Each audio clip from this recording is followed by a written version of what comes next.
اگر اس کو پاور حاصل ہے، اس سے اختلاف کرنے میں امت میں فوٹ، تفرقہ، فساد پیدا ہوتا ہے، تو وہ کیسا بھی ہو بشرطے کی اسلام کے اندر ہو، کتنے بھی جرائم کرتا ہو، اگر اسلام کے اندر ہے، اسلام سے خارج نہیں ہے، تو اس کے پیچھے نماز پڑھیں گے اور اس سے علیحدگی اختیار نہیں کریں گے۔ لیکن اہل بدعہ جو ہوں گے، مثلا چھوٹی سی مثال، خوارج، سب سے پہلا فرقہ کون؟ خوارج کا۔ اب خوارج کبھی ہمارے پیچھے، صحابہ کے پیچھے بھی نماز نہیں پڑھے۔ کیوں؟ خوارج کے نگاہ میں جو ان کے ساتھ نہ ہو، کیا مرتد اور کافر ہے۔ خوارج کسی پیچھے نماز نہیں پڑھتے نا، ان کے ہاں تو گناہ کبیرہ کا بھی مرتکب کیا ہوتا ہے، وہ اسلام سے خارج، کافر ہو گیا، مرتد ہو گیا۔ اسی لیے حضرت علی کو بھی کافر کہا، حضرت عائشہ کو بھی کافر کہا، امیر معاویہ کو بھی کافر کہا۔ ان کی اس بدعت نے انہیں یہ سکھایا کہ ہاں یہ سب کافر ہیں، خوارج نے۔ اس لیے کہتے ہیں ان کے سلطان کے پیچھے نماز نہ پڑھنا ایک اس کی علامت ہے خوارج کی۔ ہو سکتا ہے، آگے کہتے ہیں، ہو سکتا ہے کوئی چھپا ہوا خارجی بادشاہ کا باڈی گارڈ یا اس کا کلرک ہو، ساتھ دیکھ بھی لو اس کو، لیکن اگر ساتھ نماز نہیں پڑھنا، سمجھنا کہ ہے تو بادشاہ کا لیکن ہے بدعتی۔ اہل سنت سے وہ دیکھو کہتے ہیں نا، وَإِنْ كَانَ مَعَ السُّلْطَانِ، اگر وہ بادشاہ کے ساتھ بھی ہے، باڈی گارڈ کے طور پر، ہاں، کلرک ہونے کی ناحیے سے، منشی ہونے کی نگاہ ہے بھی، تو یہ نہ سمجھ لینا کہ وہ سنت پر ہے جب تک کہ ہمارے ساتھ نماز نہ پڑھے۔ چلو، اسی طرح سے کہتے ہیں کہ یہ جو خوارج ہوتے ہیں یا معتزلہ ہوتے ہیں، قدریہ ہوتے ہیں، جتنے بھی فرقے ہیں، یہ کبھی بھی اہل سنت کے پیچھے نماز نہیں پڑھتے۔ کیوں؟ ان کی نگاہ میں سب مرتد اور کافر ہیں، کوئی مسلمان ہوتا ہی نہیں، اس لیے یہ ضرورت ہے۔ کہتے ہیں کہ یہی سب سے بڑی علامت اہل بدعت کی کیا ہے؟ سب سے بڑی علامت اہل بدعت کی جو ہے وہ یہی قرار دی گئی کہ وہ اہل سنت کے ساتھ نہیں چلتے۔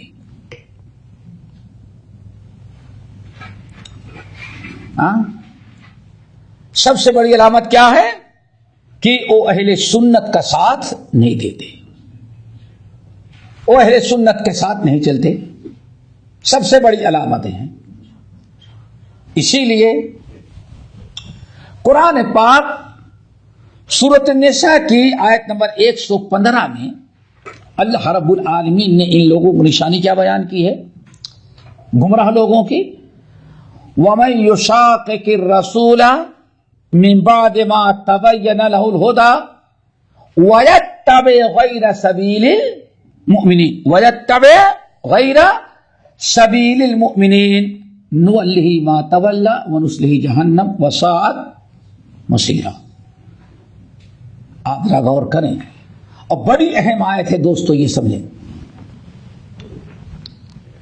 بڑی آیت نمبر 115، سورۃ النساء آیت نمبر 115، وَمَن يُشَاقِقِ الرَّسُولَ مِن بَعْدِ مَا تَبَيَّنَ لَهُ الْهُدَى وَيَتَّبِعْ غَيْرَ سَبِيلِ الْمُؤْمِنِينَ نُوَلِّهِ مَا تَوَلَّى وَنُصْلِهِ جَهَنَّمَ وَسَاءَتْ مَصِيرًا۔ وَمَن يُشَاقِقِ الرَّسُولَ، جس نے رسول کی مخالفت کی، کب؟ من بعد ما تبین لہ الہدی، ہدایت واضح ہو جانے کے بعد، ہدایت واضح ہو گئی، حق کھل کر کے آ گیا، قد تبین الرشد من الغی کے مصداق ہے، لیکن انسان ابھی بھی ہدایت آ جانے کے بعد بھی اللہ کے رسول کی نافرمانی کرتا ہے. وَيَتَّبِعْ غَيْرَ سَبِيلِ الْمُؤْمِنِينَ، اور سبیل المومنین کے علاوہ دوسرے راستے پر چلتا ہے. وہ پتا چلا نبی کی اطاعت کے ساتھ ساتھ کتاب و سنت پر چلنے کے لیے ساتھ ساتھ سبیل المؤمنین کا اختیار کرنا بھی ضروری ہے. دوستوں یہ بڑی اہم چیز ہے، اس کو سمجھو. پہلے کتاب اللہ، سنت رسول، صراط مستقیم پر چلنے کے لیے کتاب اللہ اور سنت رسول کے ساتھ ساتھ سبیل المؤمنین کی اتباع بھی اللہ نے بتایا ہے نا. جو بھی رسول کی نافرمانی کرے ہدایت آ جانے کے بعد اور سبیل المؤمنین کے علاوہ اور راستہ اپناتا ہے، نُوَلِّهِ مَا تَوَلَّى، وہ جس راستے پر چلتا ہے اسی پر چلائیں گے. وَنُصْلِهِ جہنم، آخر میں کہاں ڈال دیں گے اس کو؟ جہنم میں. اب یہاں چیز سمجھیں آپ لوگ.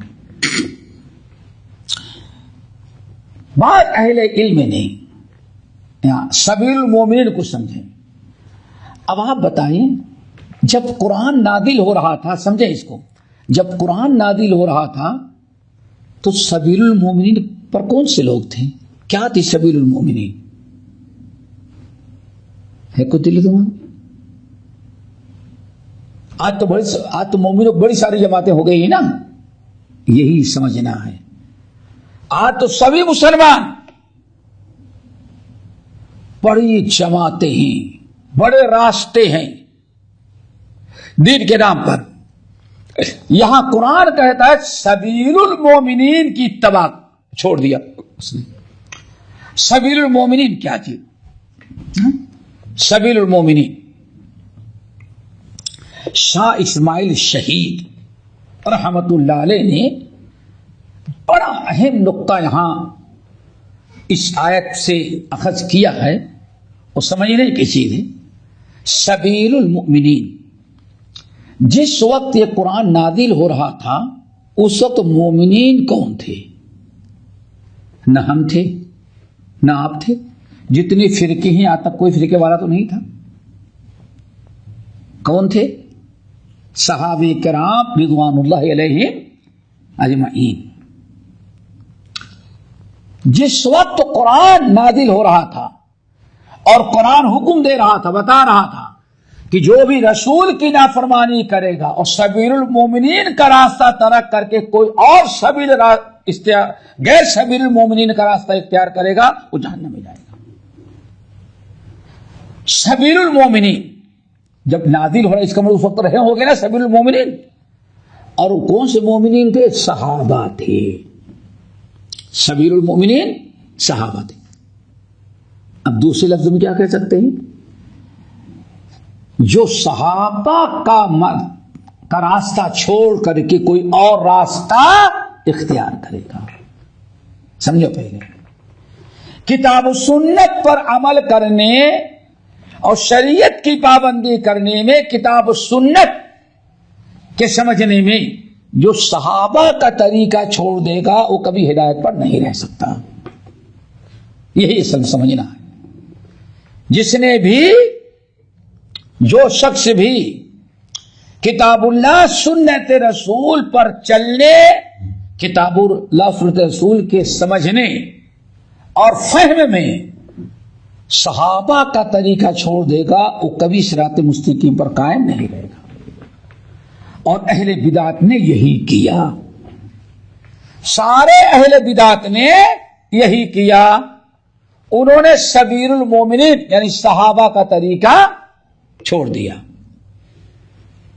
سب سے پہلا گروہ خوارج اور روافضہ کے دیکھ لیں. روافضہ سمجھتے ہو نا، رافضی، انہوں نے سبیل المومنین کا راستہ چھوڑا کہ نہیں چھوڑا؟ آج تک گمراہ ہوتے جا رہے ہیں.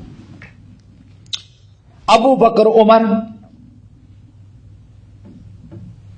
عثمان، یہاں تک کہ حضرت علی کا طریقہ بھی نہیں اپنایا. ایک جھوٹی رام کہانی گڑھ کر کے اپنا راستہ اختیار کیا، گمراہ ہو گئے. جن کی محبت اور جن کی اتباع کا حکم دیا تھا آج ان پر لعنت بھیج رہے ہیں. دوسرا گروہ خارجیوں کا تھا، شیعوں نے، روافضہ نے. نہیں، قرآن میں یہ ہے، سمجھ گئے نا. باقاعدہ قرآن سمجھنے میں، نبی کے لائب شریعت پر چلنے، اس کو سمجھنے میں صحابہ کا دامن چھوڑ دیا اور کہتے سارے صحابہ مرتد ہو گئے تھے، بس اب آزاد ہو گئے، جیسے چاہیں وہ کریں. یہاں تک کہ ابھی محرم کے موقع پر تقریر کر رہا تھا، وَإِنَّ مِن شِيعَتِهِ لَإِبْرَاهِيمَ، اور یقیناً اللہ فرماتے ہیں وہ نوح کی جو جماعت آ رہی تھی ایمان والوں کی، اسی نسل میں اللہ نے کس کو پیدا کیا؟ ابراہیم کو. ٹھیک ہے نا. تو اب ترجمہ کیا کرتا ہے محرم کے موقع پر؟ معلوم ہے اللہ فرما رہے علی ہی کی نسل میں تو ابراہیم پیدا ہوئے، یعنی علی تو پہلے ہی سے تھے. انہی کی نسل میں کون پیدا ہوئے؟ سبحان اللہ. ذرا سوچو، یہی ہوتا ہے صحابہ کا. صحابہ کو چھوڑ دیا، مرتد قرار دے دیا، اب آزاد ہو گئے، جیسے چاہیں کتاب، جیسے چاہیں وہ اللہ کے رسول کا نام لے اور آیت کی تفسیر کریں. دوسرا گروہ خوارج کا تھا، ان سے بھی یہی غلطی ہوئی. بدعتی کب بن گئے؟ بدعتوں پر عمل کرنے لگے، جبکہ صحابہ کا منہج انہوں نے چھوڑ دیا. وَيَتَّبِعْ غَيْرَ سَبِيلِ الْمُؤْمِنِينَ.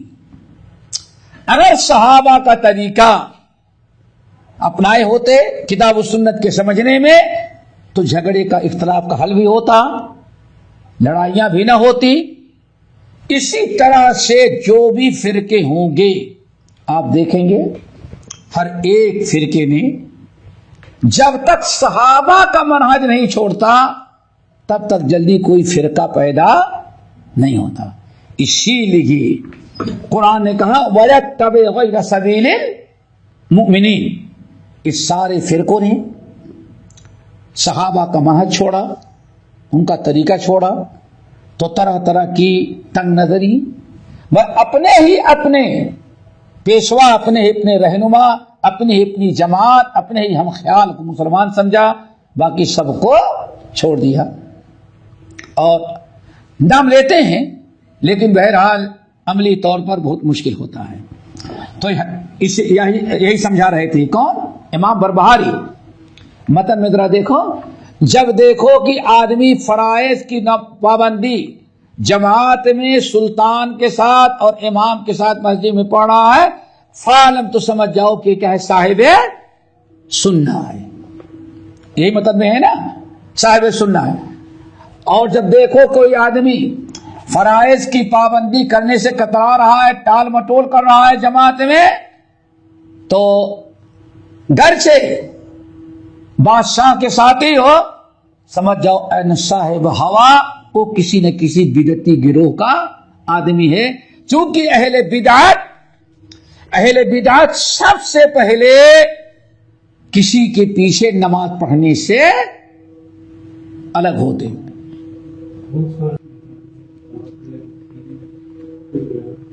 نہیں، پورا ہو گیا ہے، یہ چیپٹر ہو گیا، یہ چیپٹر پورا ہو گیا تقریباً. اب اس میں کچھ ہے نہیں تو پورا اپنے چیپٹر کر ڈالا ہے اس کو. نہیں، پورا ہو گیا ہے، پورا ہو گیا ہے، سمجھے؟ نہیں، پورا ہو گیا ہے.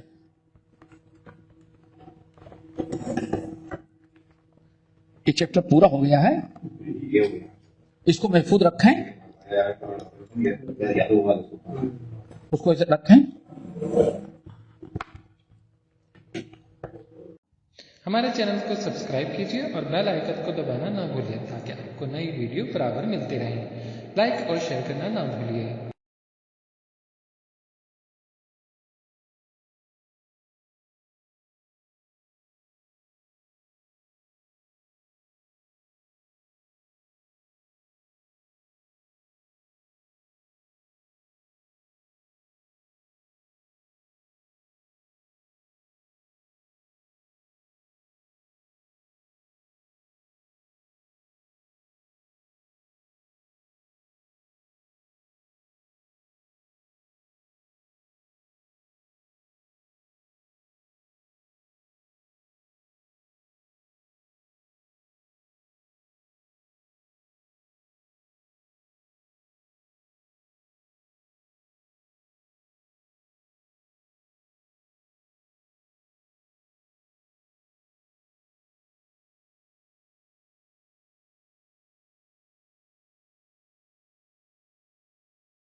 ہمارے چینل کو سبسکرائب کیجیے اور بیل آئکن کو دبانا نہ بھولیے تاکہ آپ کو نئی ویڈیو برابر ملتی رہیں۔